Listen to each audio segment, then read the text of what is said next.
Andrew McCART, IFL TV, in association with MTK Global. I've got to say this is the first time, and it's a pleasure to finally meet him. Campbell Hatton, the son of Ricky Hatton, for people that don't know. Campbell, first and foremost, before we get to it, how's things your end? How's life? Yeah, not bad. Starting to get back to normal with stuff now. Back training, back doing bits, which is good. Hopefully have more of an idea of when we'll be looking at fighting soon. Just everything's a bit clueless at the minute, isn't it? Well, that's the same with the professional ranks, amateur ranks. It's just getting the gyms open first. I know a lot of fighters are trickling back into camp now. We've seen a lot of Jimmy Moore's guys, Danny Vaughn's guys, Adam Booth's guys. They're all trickling back into the gym. So, what about your dad's gym? Has your dad opened up? Has he got some fighters back in? I think he's opening next week or the week after. He's opening soon. He's got a lot of fighters from further away, so he doesn't want to get them back over here like when he don't really need to, obviously, because they've got to be away from the families and that. So I think my dad's getting back going in a couple of weeks. Matthew's doing bits with his fighter Damien as well. That's good. Then let's talk about you. Then the reason why I want to speak to you is because I can remember years and years ago when I was a huge Ricky Hatton fan, you'd always be this small kid that was in the videos, and now you've sort of like I've seen you on the pads with your dad, and you've got that sort of similar style in terms of your head movement, your body movement, and stuff like that, and the way you throw your shots. It's similar to your dad's.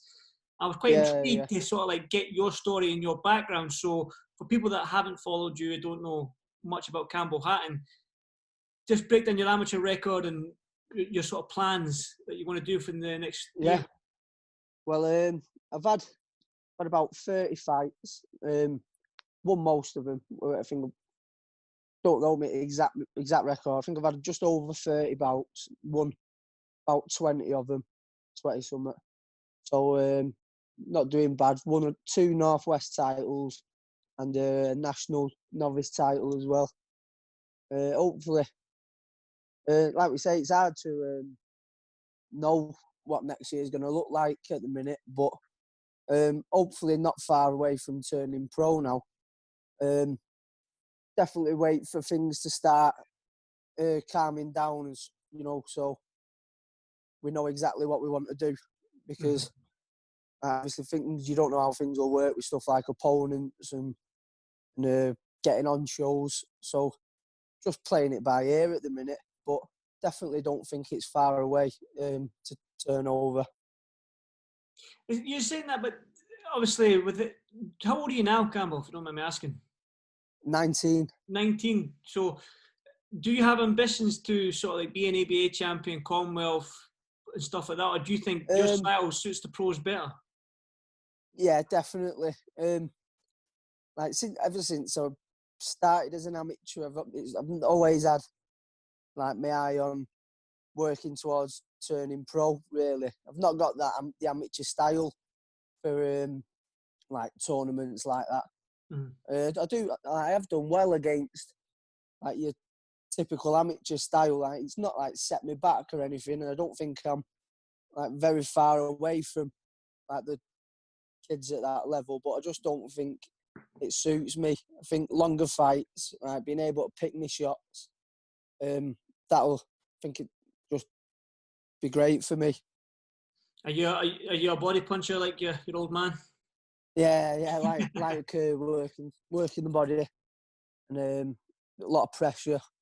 Yeah, I've got a lot of similarities to how my dad boxed, but yeah, there are like a few differences as well. Like, it's not just exactly the same. When like my dad was really good with the close quarters stuff, where I like to be a bit more mid range, So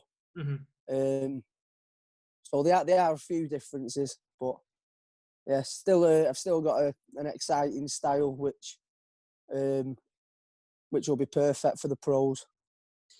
Yeah, well, definitely. If you've got a style similar to your dad's, that'd be good. But again, just staying on you, in terms of you wanting to turn pro and stuff like that, do you have an ideal scenario, like promoter, manager, trainer and stuff like that? Will you train with your dad?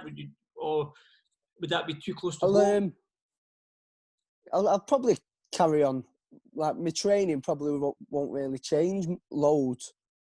I've been training like a professional for a couple of years now. I train twice a day, so I'll do my cardio in the morning, then I'll be boxing Monday to Friday. Started like doing strength work and stuff. Mm-hmm. So I don't think there'll be massive changes. I think probably still work with my dad and Matt. And as far as promoters and stuff like that go, I don't really. I know my dad and Matt would know what the best moves would be. So I'd just leave it to them, really. The thing is, but you've got the Hatton name, and you mentioned your uncle Matthew there. I mean, Matthew, as well as your dad, done amazing things. Like Matthew, European champion, fought for the world title against Canelo. Obviously, we know about your dad's career and stuff like that. Yeah.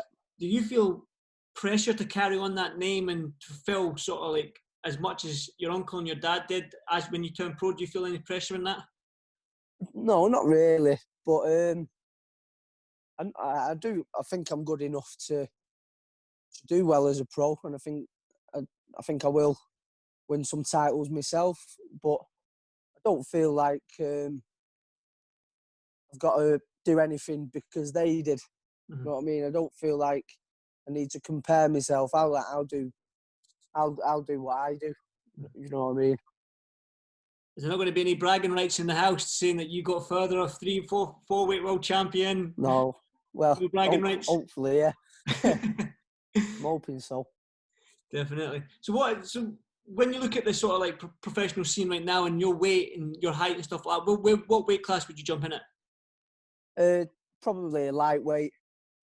I box at 60 kilo now, and I think that'd be perfect for me. Like, I don't like it is tough for me to make the weight, but I don't struggle with it. I have to be disciplined, but I think I'd fit in well as a lightweight. I think I'd be quite strong at lightweight. Maybe push on to light welter. Who knows? Just staying on sort of like the weight class thing. You obviously, being that you're only 19 years old and stuff like that, I'm assuming that you're going to be lightweight, and you're going to gradually move up as you get older and bigger and stronger and stuff like that. Yeah. Yes. I don't think I'll get that much bigger now. No. Like my dad, I think he was 67 kilo as an amateur, and then turned over, was light welterweight at 64. So he was that at 16. So he didn't really grow that much more. Obviously, he went up to welterweight as well, didn't he? But I think I'll be the same. Really, I don't think I've got much more. I think I'll probably fill out a bit more. Mm-hmm. But I reckon that's me done now. That's you done. That's you. Yeah. What do you remember of your? Do you remember any sort of like what as a kid being ringside and watching your dad and stuff like that? What sticks out for you in your dad's career the most? What do you remember? I don't remember much really. I was really young, but I never went to any of the fights. But I remember being in Better Bodies in Denton at Billy Graham's gym. Used to always go running around in there as a kid. But apart from that, I haven't really got many memories of it. It's more later on because I love watching my boxing as well. Like in my spare time, if I'm not boxing myself, I'm watching it. Mm-hmm. So it's like I've relived it myself. You know, watching all the 24/7 stuff and watching the fights back. Have you always wanted to be a fighter yourself, or did that come on later on in your life when you maybe were like a teenager? No, it was. I've always like been in and out of gyms just because of my dad and Matt, how much time they spent there. So I've always been around boxing, and it weren't until I was about 15 or something where I wanted to do it and take it serious. But I've always done little bits here and there. Mm-hmm. Again, obviously, you say you watch boxing and stuff like that, and obviously with everything that's going on in this bloody pandemic and stuff like that, yeah. There's some sort of like emphasis now to bring the fans the fights that we want to see. Now, there's obviously the Joshua Fury fight and stuff like that, But as in the lighter division, is there any fights that you kind of want to get made now and put emphasis on making that fight right now? Any fights you would like? Not really that I can think of. I think there's a lot of fights, for the likes of Josh Warrington, which could be made. Like there's some big nights for him, and yeah, that's about it really. He's one of my favourite current fighters, Josh Warrington. So yeah, I'm a big fan of watching him. You mentioned the lightweight division. I mean, if you step into the lightweight division right now, there's guys like Devin Haney, bloody Lomachenko, Javante Davis. Yeah. You know what I mean? It's Ryan Garcia and all this sort of stuff. I mean, yeah. Haney and Garcia would be a fight that probably not far off now. That'd be a good fight. Or Teofimo Lopez as well. He's yeah. Lightweight. So I mean, like a tasty division to be in if you do step into the pros. Yeah, definitely. No, it's doing well at the minute, lightweight, isn't it? Obviously, let's talk about Fury Joshua then. And we know that your dad's worked with Fury on numerous occasions and stuff like that. But for you as a boxing fan, Campbell, how do you see that fight going? I mean, all the belts, all the heavyweight belts, 2 heavyweight champions, both from Britain. I mean, how do you see that fight going, Fury Joshua? For me, I think there's only one. I can only see one winner, and Fury. I think he'd be winning on points quite widely, but you can never write Joshua off. Obviously, they're both going to be on the best form of their careers, won't they? They'll go into that in the best shape they've ever been in, and but I still fancy Fury to do it. Yeah, I think he'd win it wide on points. Do you think that obviously? I think you can't see him doing what he did to Wilder to Joshua then. You never know. Like, obviously, with Wilder, even though he is a massive puncher, Fury had a massive size advantage over him. So I think he'd have to use a bit more movement against Joshua, obviously, because of how physically, how strong he is. I don't think you could you should go just dive in there and take it to him. But mate, I think he'd be best off picking his moments when to be smart, box and move, and then every now and then maybe if Joshua starts, you can see him blowing a bit, then put a bit more pressure onto him. But I definitely wouldn't do what he did against Wilder and just go in there looking to take him out. Not when he against a man mountain like that. Definitely. Just going back to you as well, Campbell, before I let you go and enjoy the rest of your day, we've seen what your dad did in terms of the fan base he had, not just the world titles and the big, huge fights that was in, but we've seen what he did in terms of bringing the fans to Vegas and stuff like that.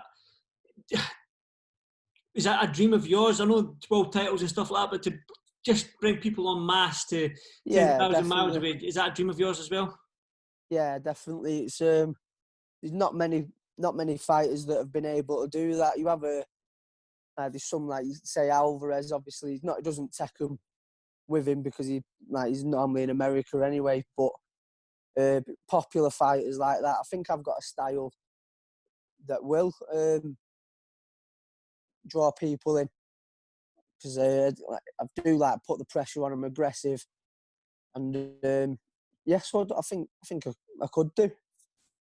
Interesting times ahead, and I'm definitely going to be, as soon as you sign pro, I'll be following your career from the start. So, yeah.